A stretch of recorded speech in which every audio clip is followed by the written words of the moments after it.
Hanno resistito ai secoli, alle battaglie, alle guerre mondiali e ai terremoti, ma hanno ceduto a un'ora di vento e grandine più forti di proiettili.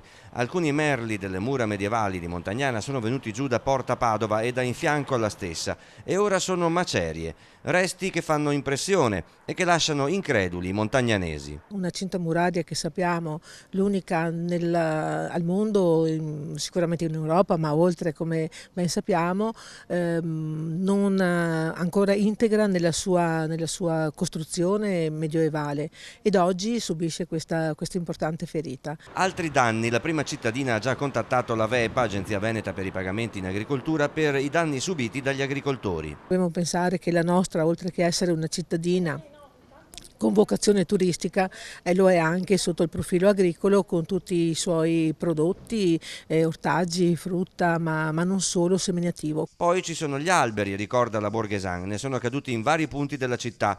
Ecco quelli intorno agli impianti sportivi, ma ne sono finiti distesi anche alcuni di molto vecchi nel giardino della scuola elementare.